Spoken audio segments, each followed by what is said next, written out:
Muito bom dia a todos os irmãos, a todos os amigos que nos visitam esta manhã. Também cumprimento aqueles que nos estão a ver a partir de casa e desejar a todos também um bom sábado. Já há algum tempo que não vos dirigia a palavra aqui deste local e é bom ver que cada vez que venho à frente fico sempre surpreendido, que vejo sempre caras novas. É um gosto ver-vos e desejamos que se possam sentir bem no nosso meio e estão convidados a vir mais vezes. Esta manhã quero partilhar convosco e refletirmos sobre uma promessa que encontramos na Sagrada Escritura e que muitas vezes parece que essa promessa está um pouco distante, parece que falta muito tempo para que ela se possa concretizar. E eu, antes de começar propriamente a falar dessa promessa, quero-vos falar de outra promessa. Isto foi um acontecimento real e alguns dos irmãos mais antigos, provavelmente, em algum noticiário terão ouvido falar disto mesmo que vos vou contar. Estávamos no ano de 1988, mais precisamente no dia 7 de dezembro, 11 horas e 41 minutos, horário local. Isto na região norte da Arménia, medida por um dos piores sismos. Houve um abalo de 6,8 da escala de Richter. Praticamente aquela região norte da Arménia ficou destruída. Cerca de 30 mil pessoas perderam a vida. E no meio desta catástrofe, deste acontecimento, destaca-se aqui um homem que tinha feito uma promessa ao filho. E ele tinha, quando o filho sentia um pouco de medo, ele dizia ao filho: aconteça o que acontecer, estejamos aonde estivermos, eu vou estar sempre aqui para ti, dizia ele ao filho. E o filho, naquela altura, estava na escola. A escola ficou completamente destruída. Este homem correu para o local e conseguiram definir aproximadamente o local da sala de aula daquela criança. Este senhor foi tirando pedra sobre pedra e diz-nos o relato que ele durante 38 horas tirou pedra sobre pedra. Até que finalmente ele ouviu: Pai, és tu.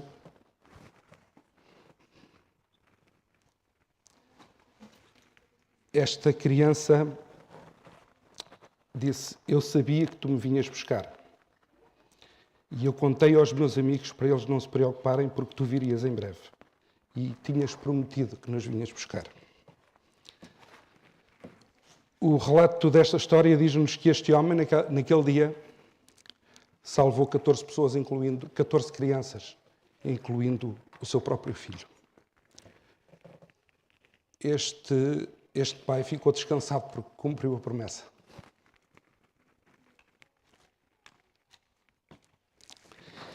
E há uma promessa também que encontramos nas Sagradas Escrituras, que eu convido-vos a ler, no livro de Atos dos Apóstolos, no capítulo 1. Atos dos Apóstolos, capítulo 1, e no versículo 11. Vamos até lá. Atos.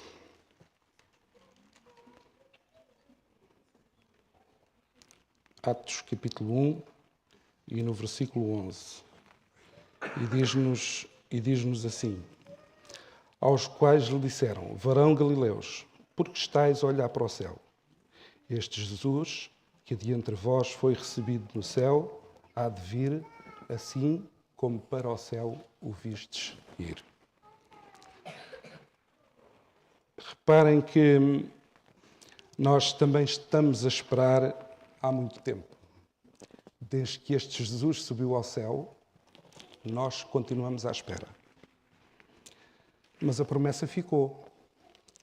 Este Jesus que de entre vós subiu, há de haver um dia que vocês o vão ver voltar. Ele vai regressar. E sabem, muitos dos apóstolos que nós falamos, muitos destes personagens bíblicos, também eles esperaram.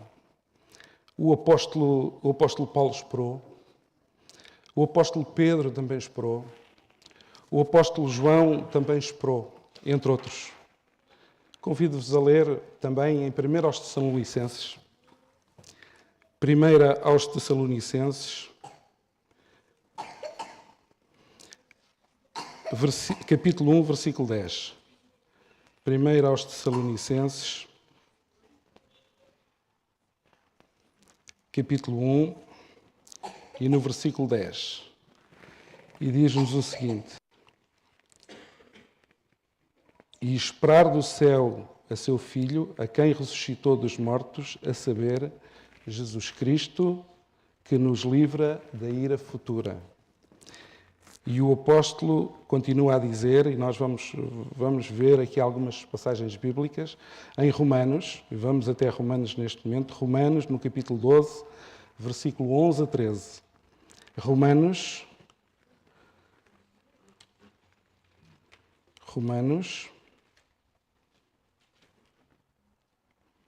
no capítulo 12, versículo 11 a 13. E diz-nos aqui o seguinte: não sejais vagarosos no cuidado, sendo fervorosos do Espírito, servindo ao Senhor. Alegrai-vos na esperança, sede pacientes na tribulação, perseverai na oração. Comunicai com os santos as suas necessidades, segui a hospitalidade. São alguns conselhos muito práticos, alguns conselhos muito úteis para quem continua nesta espera. E é interessante o que ele diz logo no versículo 11. Não sejais vagarosos no cuidado, sendo fervorosos no Espírito, servindo ao Senhor. E alegrai-vos na esperança, sede pacientes na tribulação. E o que é que diz a seguir? Sede, perseverai na oração. Quando parece que as coisas estão muito demoradas, quando parece que não tem fim à vista, realmente temos aqui conselhos muito práticos de nos aproximarmos do Pai do Céu e de nós perseverarmos assim na oração. Vamos também aqui a 1 de Pedro no capítulo 1, versículo 7 a 9. 1 de Pedro, capítulo 1, vamos ver o que é que lá diz. 1 de Pedro no capítulo 1, versículo 7 a 9, que diz assim: para que a prova da vossa fé, muito mais preciosa do que o ouro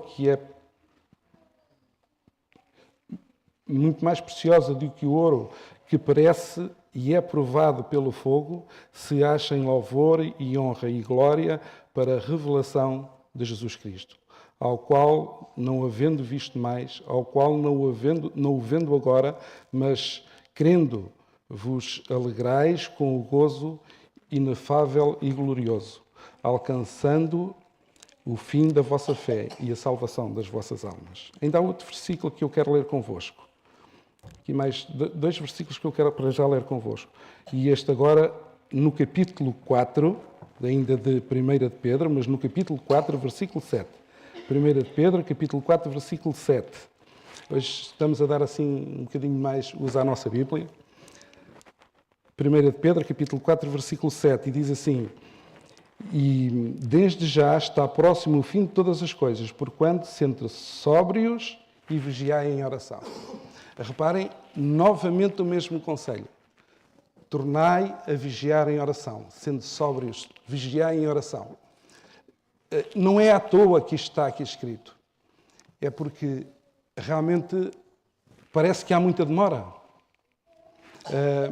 Eu já ouvia o meu sogro dizer, no tempo dele, que Jesus já devia ter vindo. E na realidade ele ainda não veio. Já se passaram muitos anos, mas o conselho da palavra de Deus é que eu continuo a perseverar na oração. Vigiai em todo o tempo, sendo sóbrios. Perseverai na oração. Ainda outro versículo. Agora em 2 de Pedro, no capítulo 3. 2 de Pedro, capítulo 3. 2 de Pedro, capítulo 3, versículo 9 a 14.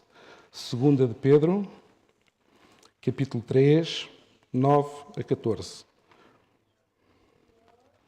2 de Pedro 3, 9 a 14. Diz assim: o Senhor não retarda a sua promessa. Ele não retarda a sua promessa. Mas parece que passa muito tempo. Ainda que alguns a tenham como tardia, mas é longânimo para convosco, não querendo que alguns se percam, senão que todos venham se arrepender.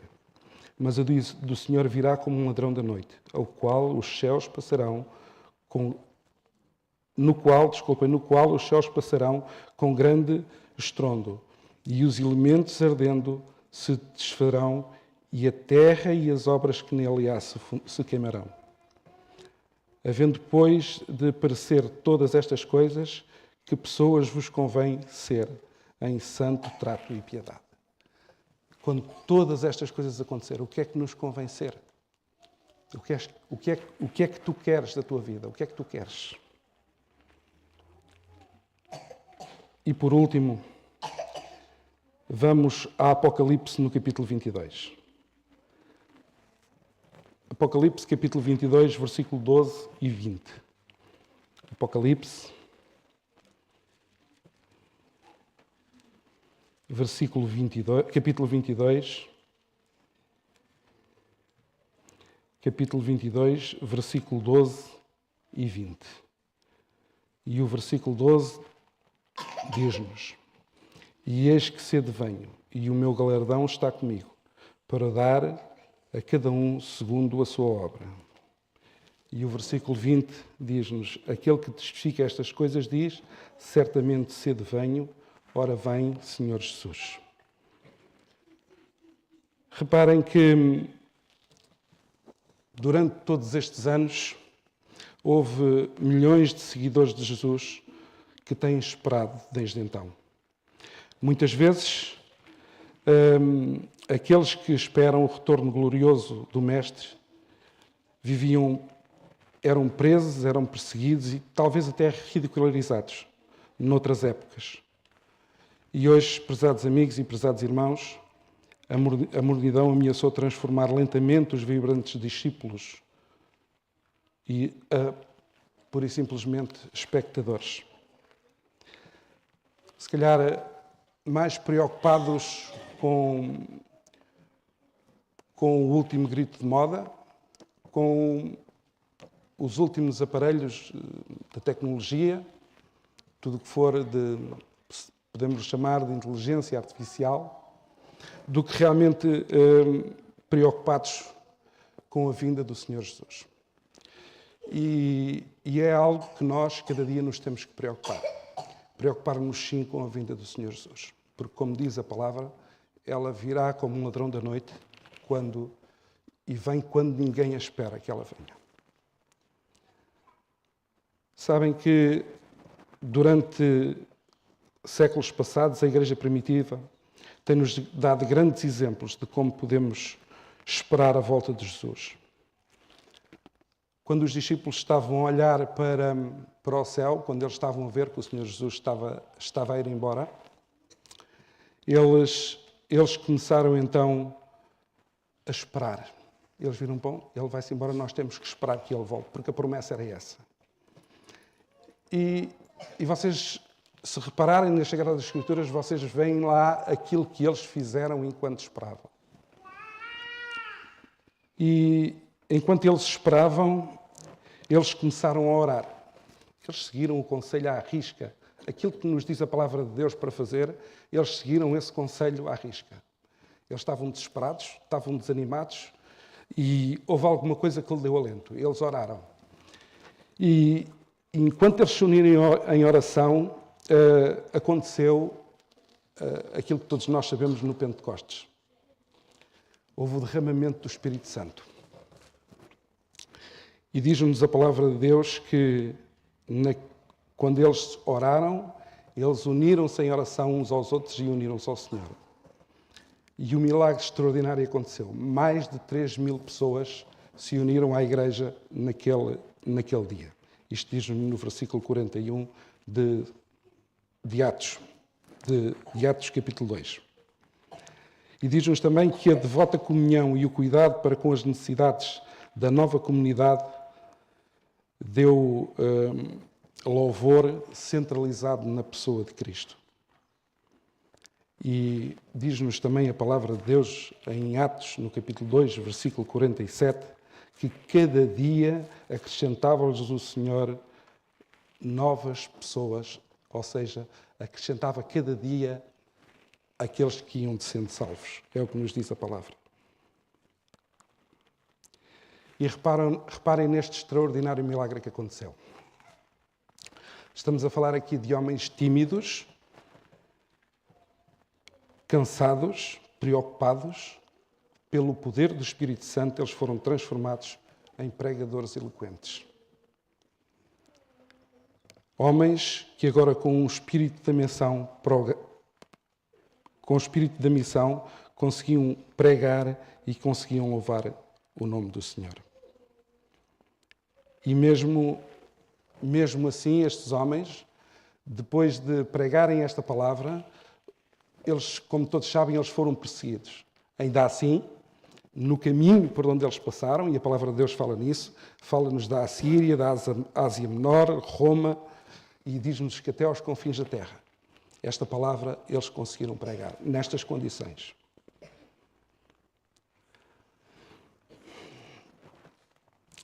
Eles estavam vibrantes com a pregação do Salvador ressurreto, num mundo onde a cruz significava loucura, mas que para outros era o poder de Deus. É isto que nos diz também em 1 Colossenses, no capítulo 1, versículo 18. E gostava de destacar aqui ainda dois fatores fundamentais que os levaram a seguir adiante. Primeiro, e isto é um aspecto muito importante, eles tinham estado com Jesus. Eles tinham falado pessoalmente com o Salvador. Eles conheciam-no intimamente. Eles tinham conhecido pessoalmente o Deus conosco. E esta experiência tinha-os transformado. Eu não sei o que isto é, não sei. Faço conta de um dia saber, mas não sei o que isto é, falar cara a cara com o Salvador. E esta experiência diz-nos a palavra que os transformou. E, em segundo lugar, eles estavam profundamente agarrados às Escrituras e atentos também às profecias. E diz-nos que o sermão que Pedro pregou no Pentecostes estava cheio de citações do Antigo Testamento e que eles tinham compreendido a cronologia de Deus na vinda do Messias. E que tinham confirmado a seu tempo o retorno de Jesus. Há alguns conselhos ainda que podemos aprender com a Igreja primitiva. Assim como os discípulos no passado precisaram conhecer pessoalmente e intimamente o Salvador, a graça não pode ser comunicada por o ouvir dizer. Eu posso vos estar a dizer todas estas coisas, mas se vocês não forem pesquisar, não é a mesma coisa. Eu, por aquilo que o Daniel me está a dizer, não pode assim surtir algum efeito na minha vida. Pode surtir e pode não surtir. Então o conselho é que eu possa procurar, que eu possa examinar, que eu possa realmente vasculhar nas Escrituras e tirar delas esta essência que nos permite prosseguir com confiança para o reino que nos está preparado. Nós não podemos ganhar a salvação mediante laços de sangue. Ou seja, os meus filhos, se não quiserem, se não estudarem, se não se dedicarem, eles podem não ser salvos. Ou seja, se eu for salvo, não quer dizer que eles vão ser. Ou ao contrário, se os meus filhos forem salvos, os laços que nós temos de sangue, não é isso que vai permitir que ele seja salvo.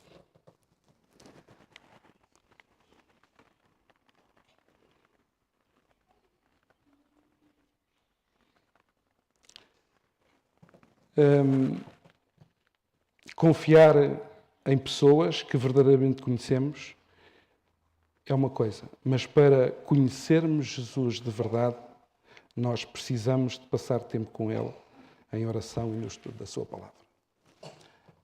A Palavra de Deus é clara a esse respeito e é o único meio que eu neste momento tenho de me chegar a Ele.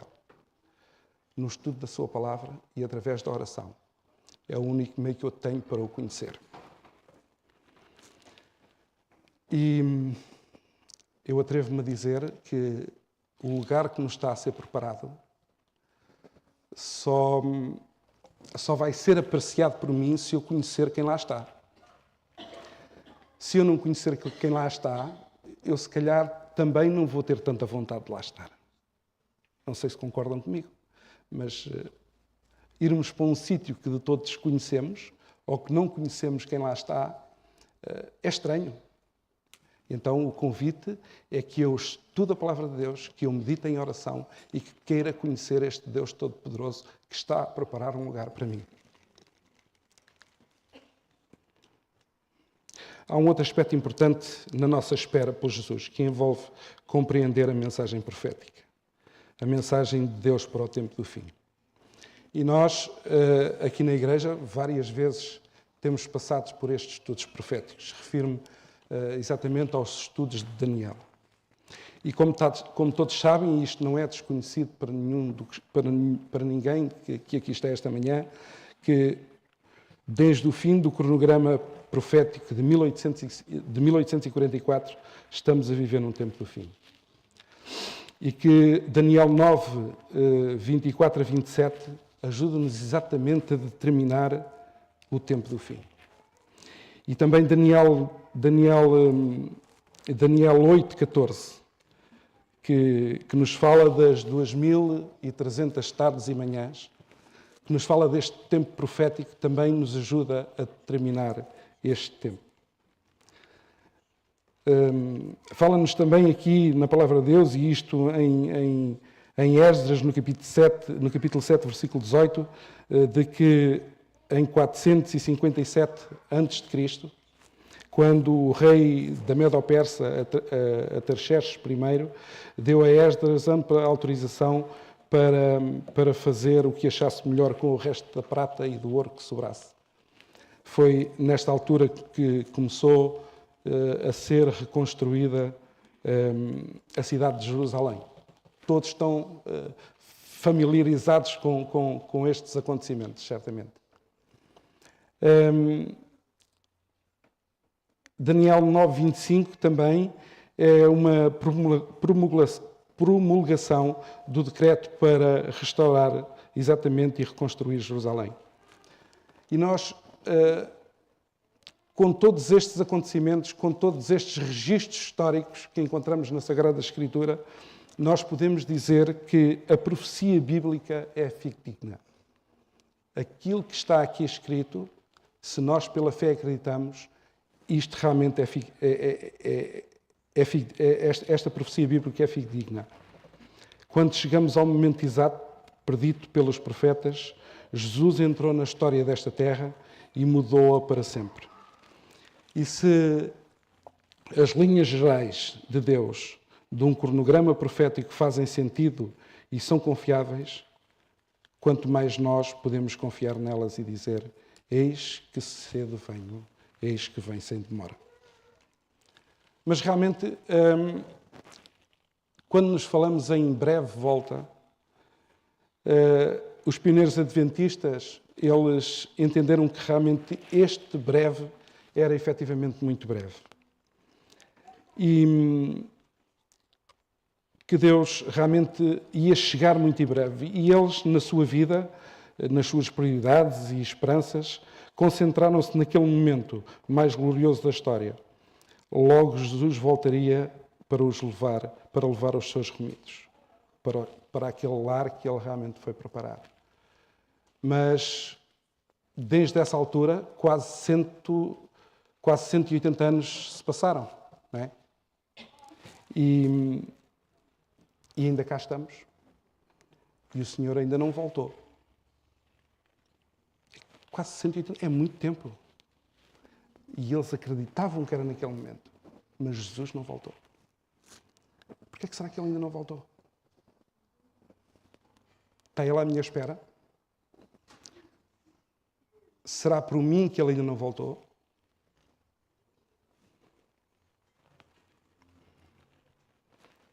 E eu coloco a pergunta: quanto tempo vai levar este breve? Não colocaram já esta pergunta? Quanto tempo?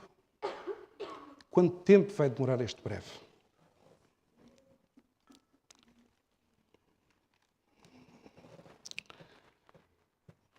Estes sinais realmente que nós vivemos neste momento, basta nós acedermos a um noticiário na televisão, quando vemos notícias, quando consultamos algumas páginas de jornais nas nossas redes sociais e que olhamos para as notícias e vemos toda a desgraça que acontece por tudo quanto é cantilado.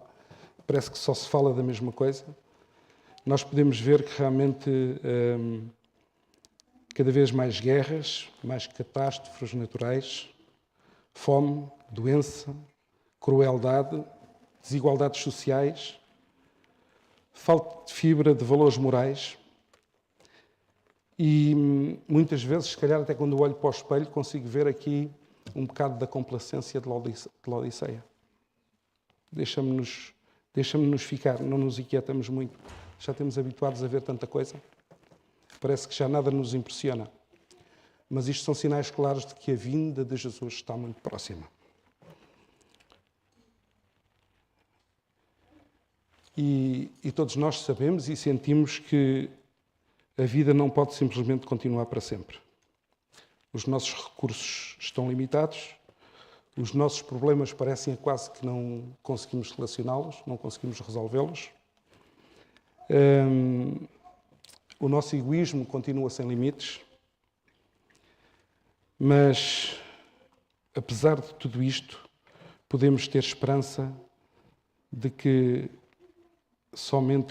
podemos ter esta esperança que somente Cristo nos dá. Da mesma forma que os discípulos, vivemos uma vida também, muitos de nós, de ativo serviço enquanto esperamos a volta de Cristo. E como eles fizeram também naquela altura, devemos nós fazer, devemos nós nos agarrar à mão do Mestre enquanto esperamos. E com Ele, com Cristo, somos encorajados e somos convencidos pela mensagem profética, que é confiável, que é verdadeira.